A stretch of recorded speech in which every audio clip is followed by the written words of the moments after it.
Então, meninos, aula a partir de agora sendo gravada, tá? Seguinte, eu passei para vocês aquele Google Forms, né? Para a gente começar a se familiarizar com aquela plataforma, que vai ser uma das formas que eu vou acompanhar o que vocês estão fazendo ou não, né? Por exemplo, o menino está estudando, Bia, mas aquilo é uma prova, tem que estudar antes, pelo amor de Deus, vale nota. Calma. Isso daí é só uma forma de o professor conseguir acompanhar se todo mundo está fazendo as atividades ou não. Porque, por exemplo, alguém pode falar, ah, Bia, e se eu te mostrar o caderno assim, ó, né, na frente da câmera? Tem gente que escreve com a letra muito pequenininha, tem gente que a câmera não é tão boa, tem gente que está usando um computador que não tem webcam, né? Então, isso é inviável. Não vou ficar recebendo foto, porque senão eu vou ter mais de 5.000 fotos no meu celular por semana, tendo em vista todos os alunos que eu tenho. E aí, por exemplo, vou usar a Gabi de exemplo, tá, Gabi? Ah, gente, faz a página 30. Aí, se a Gabi, hoje, do jeito que a gente está, como é que eu vou confirmar se a Gabi fez ou não?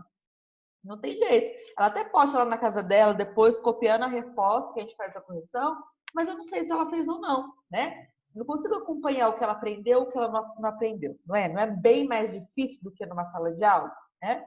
Então, esse Google Forms é um jeito de eu ver se todo mundo está fazendo atividade e, por outro lado, eu consigo também registrar. Bom, todos fizeram, então vou computar como se fossem as notas que eu dou de caderno para vocês. Ah, vou dar 2 pontos para quem respondeu tudo, ok? Não me importa se você errou as questões ou acertou, tá? Nesse primeiro momento, eu quero verificar, por exemplo, daquele conceito de demografia, o que é que vocês mais erraram, o que é que vocês mais acertaram, se conseguiram entender aqueles conceitos. É isso que me interessa, ok? Tudo bem? A participação em geografia é o que vai valer. E sobre essa participação, eu gostaria de compartilhar com vocês a quantidade de alunos que realizaram a atividade, né? Para mim, essa quantidade de alunos foi uma quantidade muito abaixo, certo? Por quê? Eu comentei com vocês que eu ia deixar o formulário disponível até às 8 horas de ontem, né? Para eu começar a resolver com vocês hoje, pra vocês verem que precisa acertar, precisa errar. O que aconteceu? Eu fechei, era 8h30 a recepção dos formulários.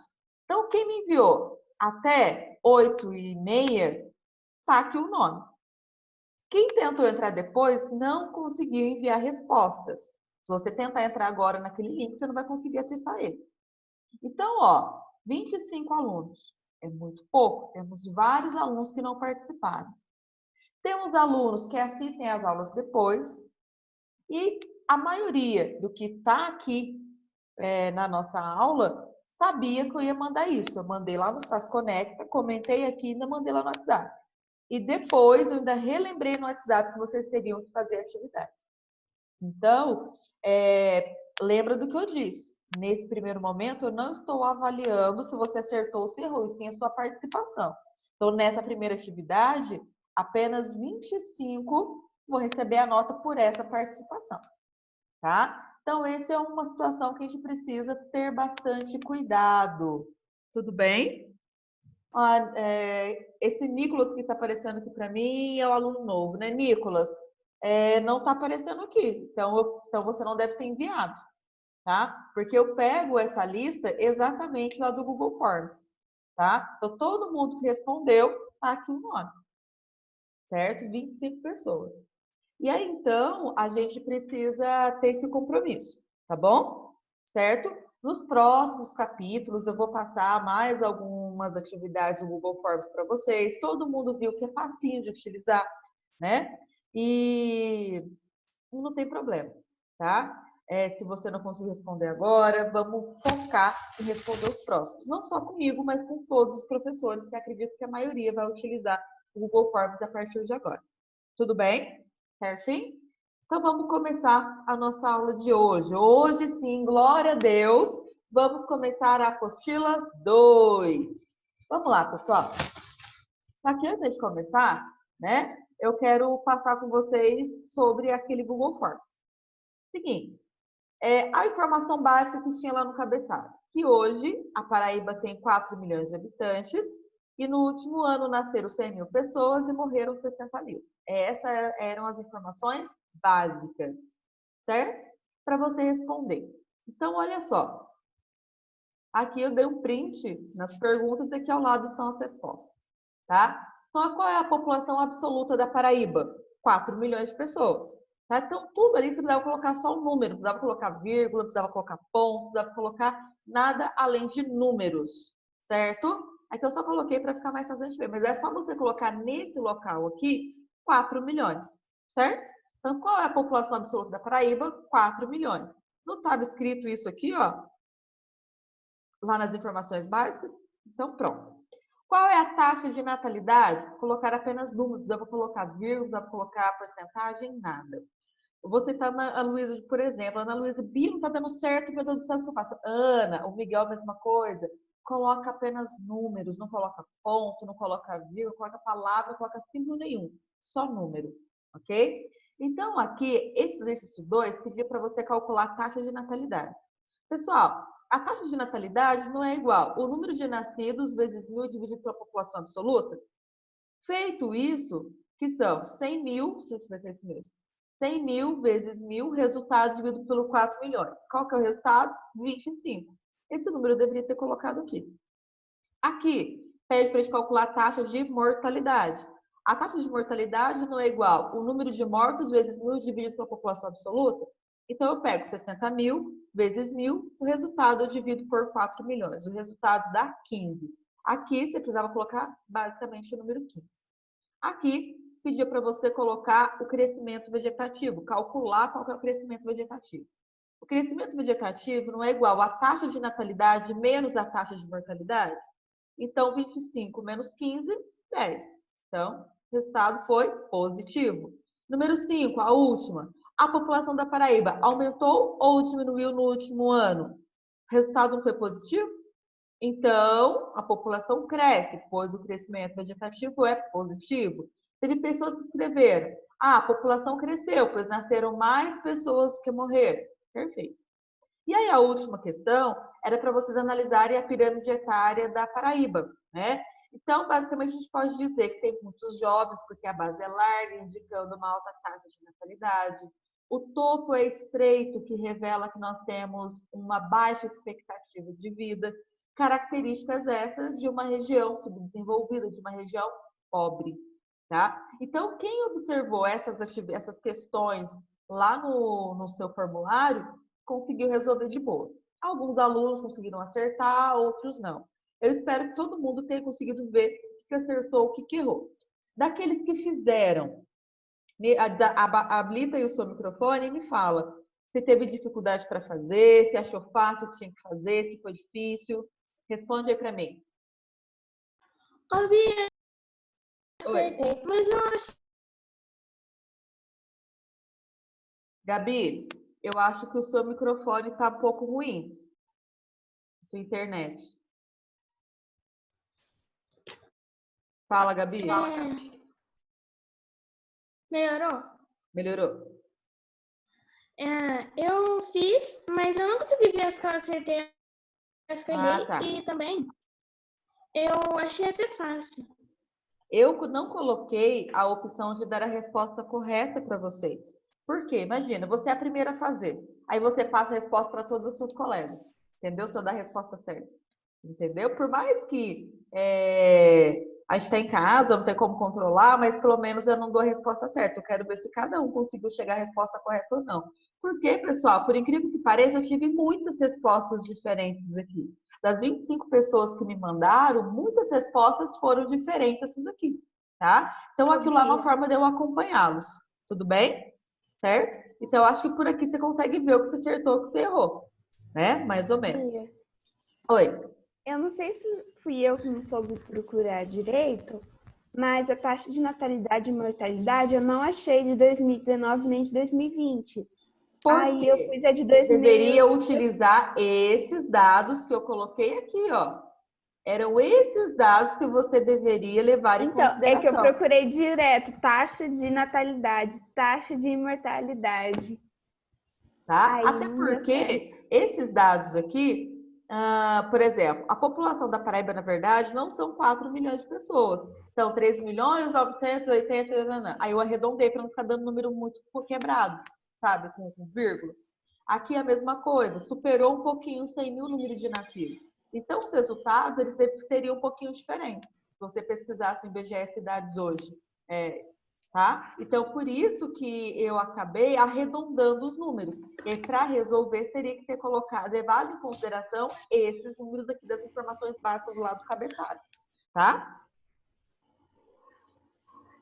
Tudo bem?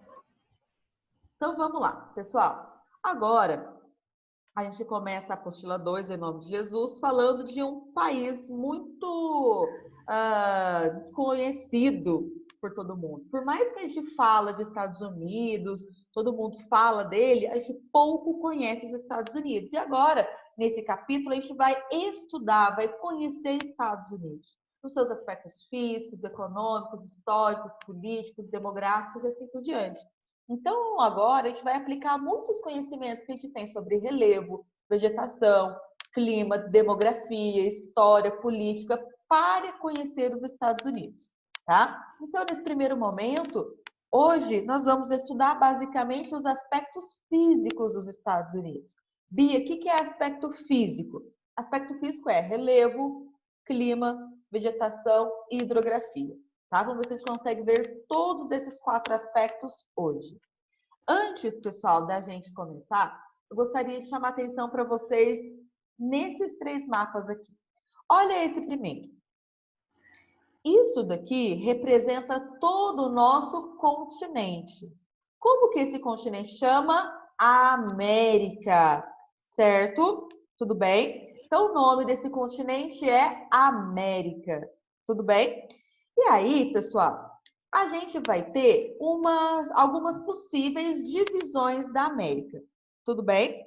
Quais são as possíveis divisões da América? A gente chama de divisão geográfica. Então, cada parte da América está numa posição do globo no sentido norte-sul. Bom, aquela parte que está mais a norte, nós chamamos de América do Norte. Aquela parte que está mais a sul, chamamos de América do Sul. E aquela parte que está interligando essas 2 partes da América, chamamos de América Central, ok? Então, por esse motivo, nós temos um aspecto geográfico na divisão da América. América do Norte, América Central e América do Sul. Tudo bem? E aí, eu posso também dividir o continente americano de acordo com seus aspectos histórico-linguísticos. O que isso quer dizer? De acordo com a língua que esses países falam e por quem esses países foram colonizados, a gente vai fazer uma classificação deles. Por exemplo, aqui nós temos Canadá e aqui Estados Unidos. Esses 2 países foram colonizados pela Inglaterra e pela França. Então, esses povos foram colonizados, né, aqui dos Estados Unidos e do Canadá, essa área foi colonizada pelos povos anglo-saxões, certo? Então, o local que fala inglês e francês, que foram dominados pelos anglo-saxões, essa área é chamada de América anglo-saxônica, que vai abranger o Canadá e vai abranger os Estados Unidos. Do México para baixo, nós fomos dominados, a maioria dos países, né, por Portugal e por Espanha, certo? Dessa forma, a gente vai dizer que nós fomos colonizados por um grupo de pessoas conhecidos como latinos.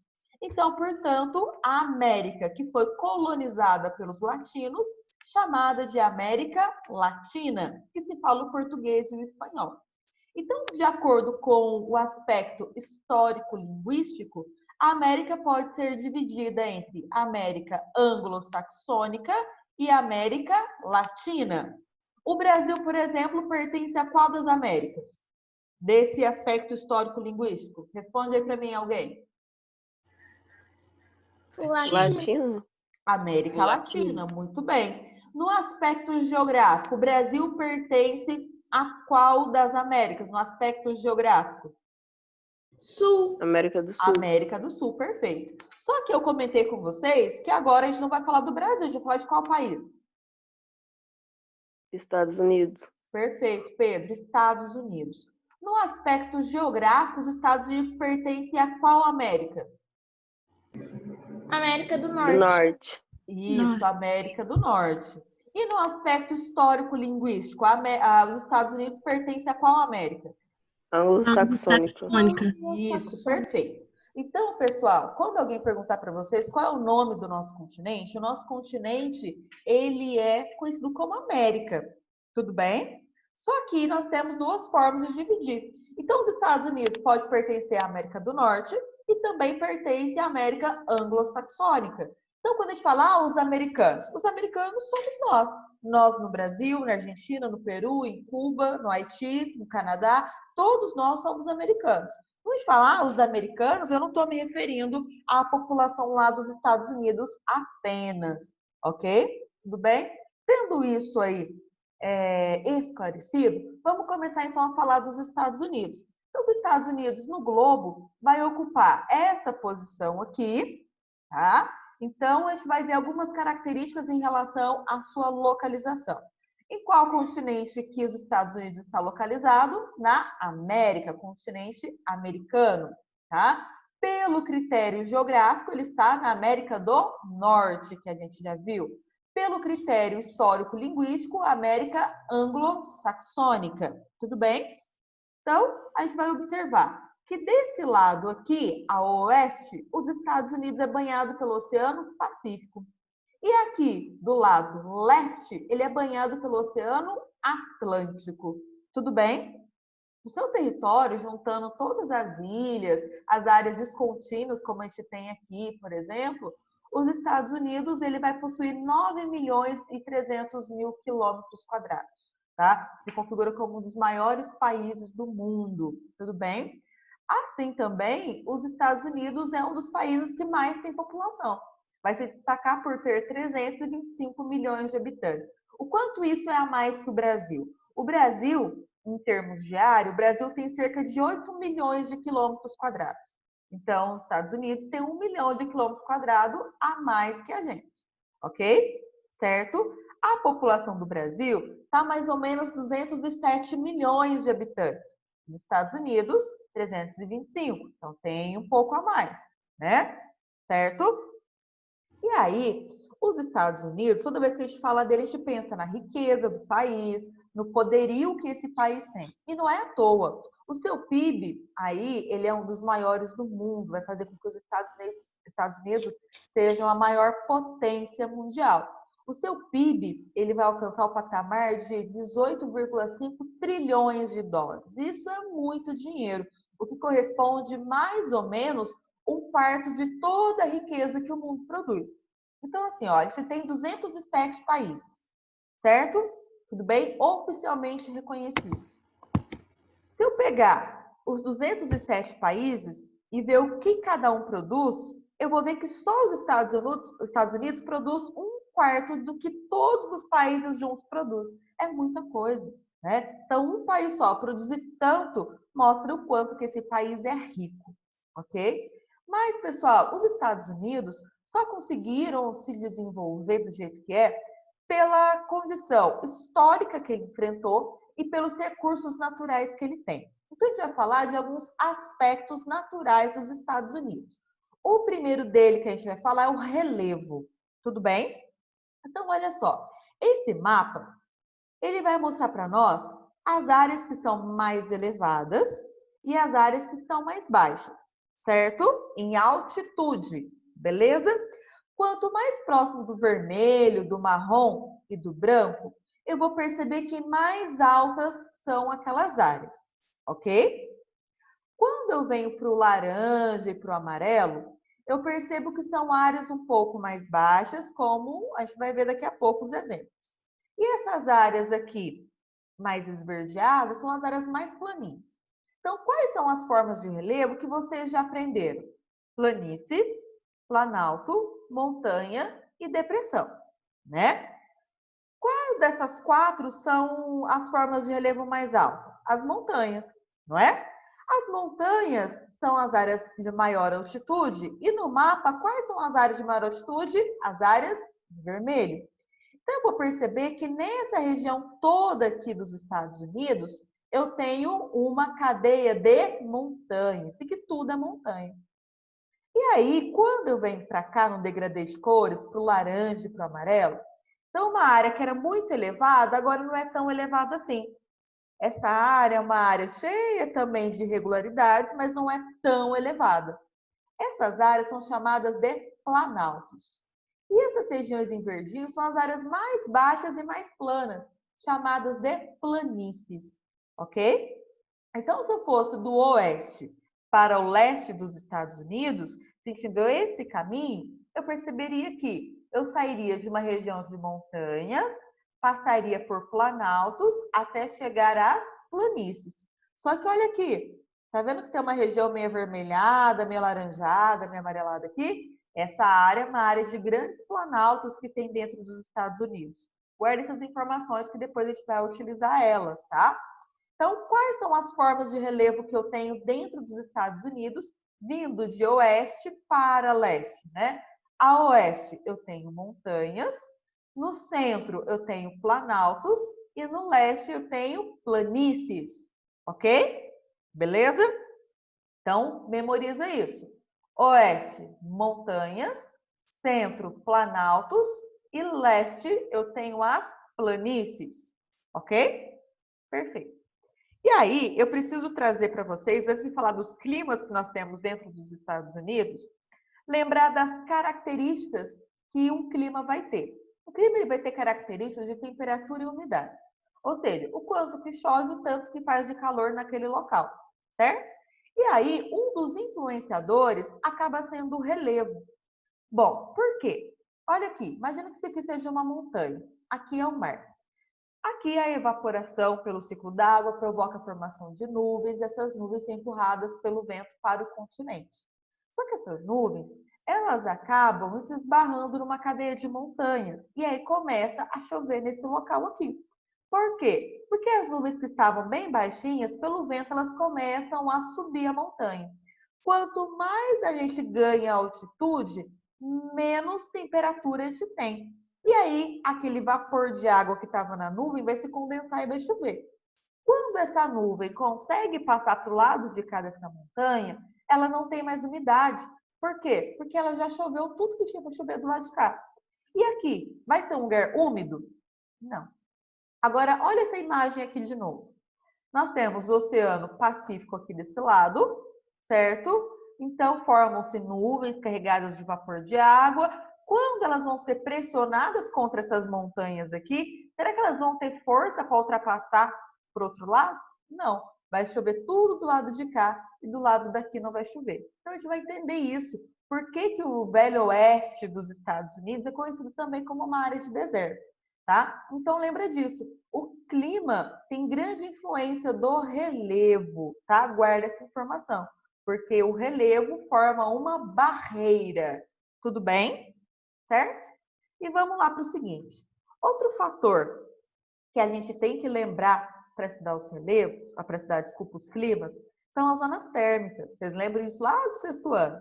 As zonas térmicas são regiões que recebem mais ou menos luz do sol, e em função disso são mais ou menos quentes.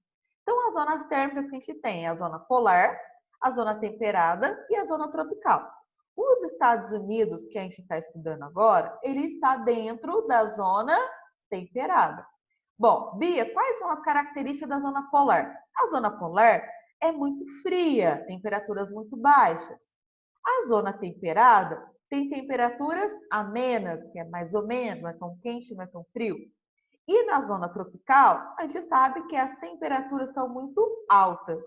Então, se os Estados Unidos, o seu território, a maioria dele está localizado dentro da zona temperada, significa ali que a temperatura não é tão elevada assim, certo? Então, vamos ver a distribuição dos climas. Então, se eu vou observar que a maioria do território dos Estados Unidos está dentro da zona temperada, os climas ali não serão climas com temperaturas muito altas. Só que olha o seguinte, olha aqui o Alasca, né? Se eu voltar aqui, vocês vão conseguir enxergar o Alasca, né? Essa pontinha aqui, ó.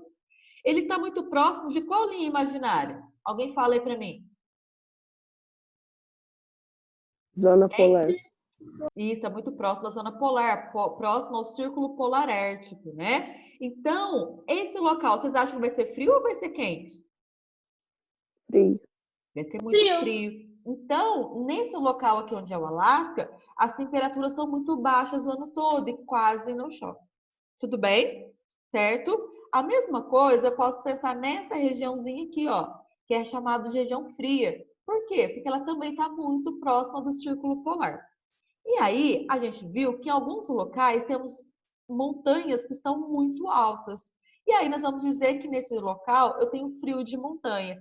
Também, por estar numa região onde é muito próximo do círculo polar alto e junta com a altitude dessas montanhas. Então, a temperatura ali muito baixa, tá? Essa área, então, é chamada frio de montanha, porque os locais têm altas altitudes. Tudo bem?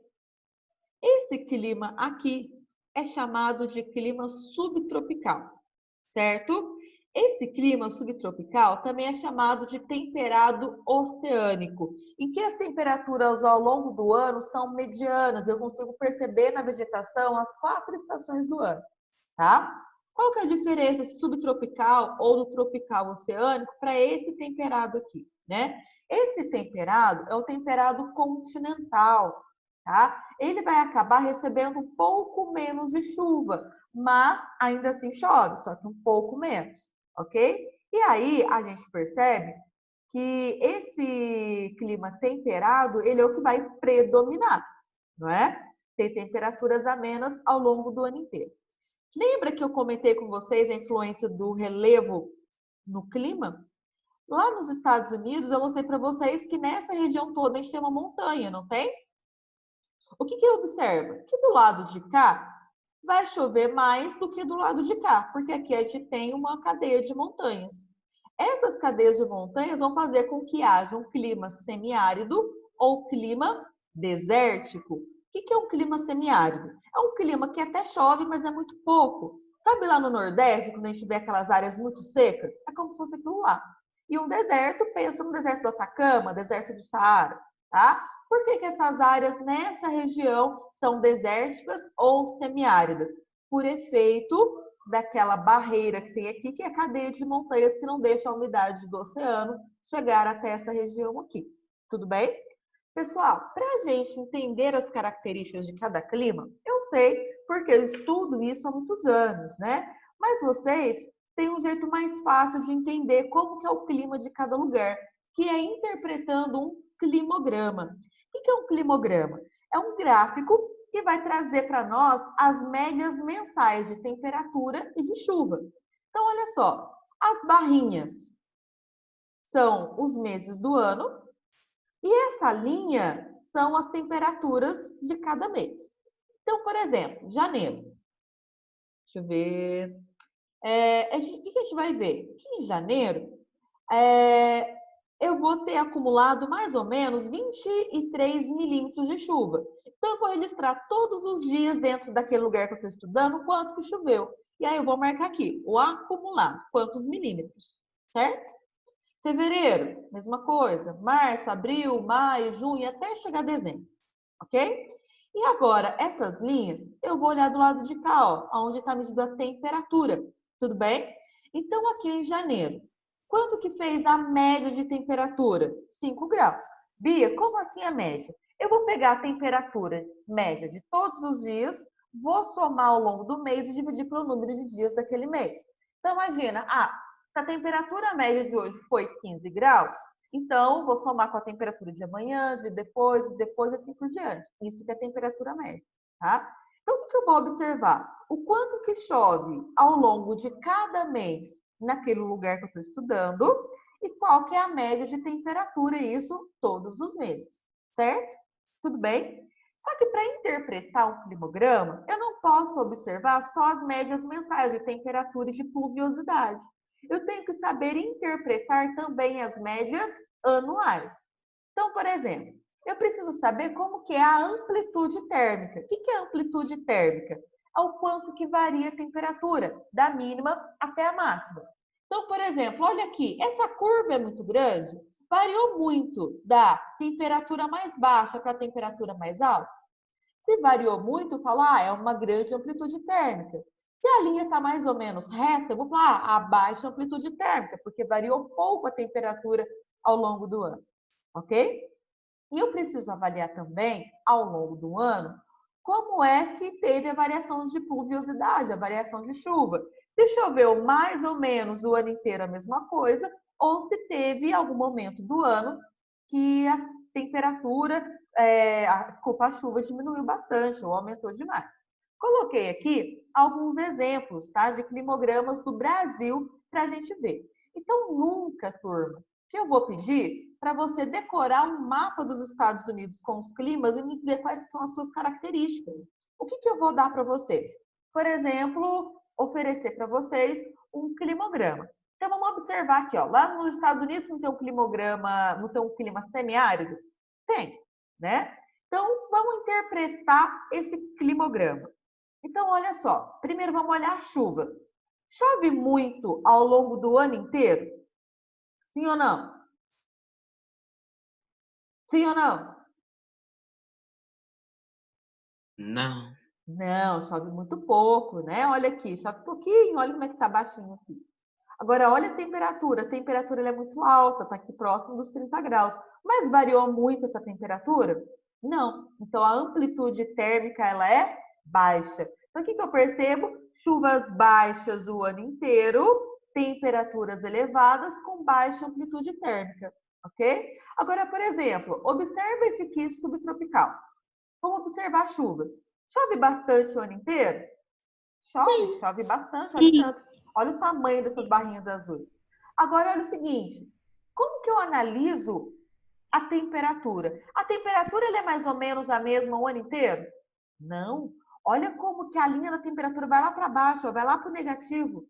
Então, variou muito da temperatura máxima até a temperatura mínima, não é?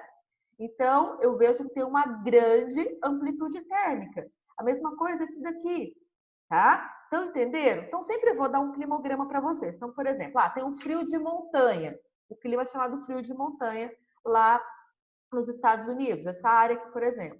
Eu não vou pedir para você olhar o mapa e me dizer qual que é a característica. Eu vou te dar um climograma do frio de montanha e você vai analisar como que é a temperatura, como que é a chuva. Tudo bem? Beleza? Dúvida por enquanto? E aí, pessoal, os Estados Unidos, eles são muito acometidos por furacões, né? Então, os furacões, eles vão atingir principalmente a costa leste e aqui ó, no Golfo do México, os Estados Unidos. E como é que esses furacões, eles se formam, né? Eles vão se formar graças às condições climáticas que os Estados Unidos têm. Então, nessa região aqui do nosso planeta, as águas são muito quentes, então formam-se muitas nuvens. E essas nuvens são tocadas aqui para perto dos Estados Unidos. Que essas nuvens que estão com vapor de água quente, vão encontrar temperaturas muito baixas. E o que acaba acontecendo? O vapor de água quente sobe e lá em cima ele se resfria e o vapor de água frio desce.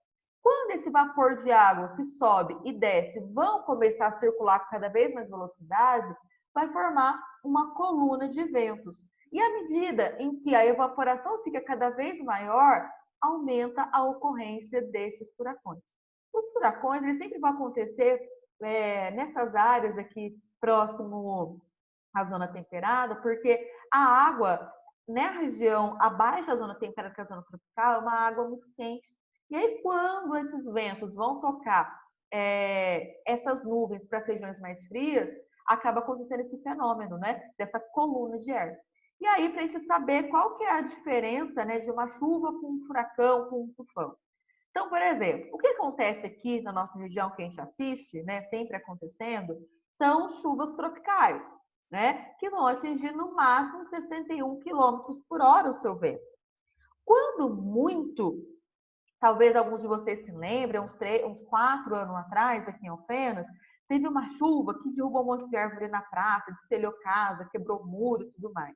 Aquilo se chama de tempestade tropical, em que o vento vai de 63 km por hora até 117. Já um furacão, a tempestade, né, a força do vento vai alcançar 118 quilômetros por hora, tá? Até cerca de 240.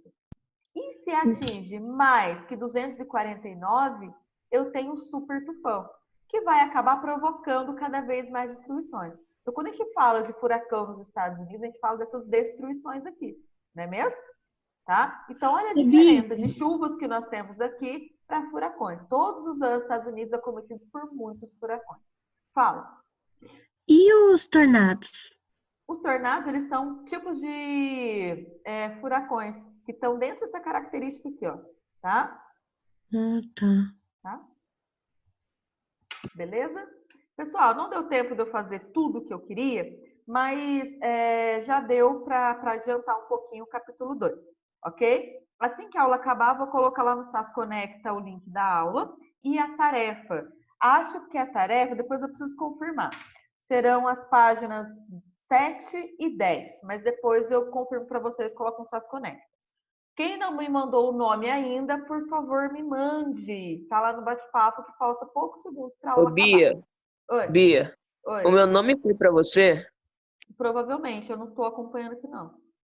Tá. Eu não sei. Pessoal, então, fiquem com Deus. Bom final de semana. Tudo bem? Quem não mandou o nome da manda aí rapidinho. Não vai levar falta. Tchau, gente. Beijos, fica com Deus, viu? Bom fim de semana. Beijo. Beijo. Tchau. Pode sair da reunião, tá?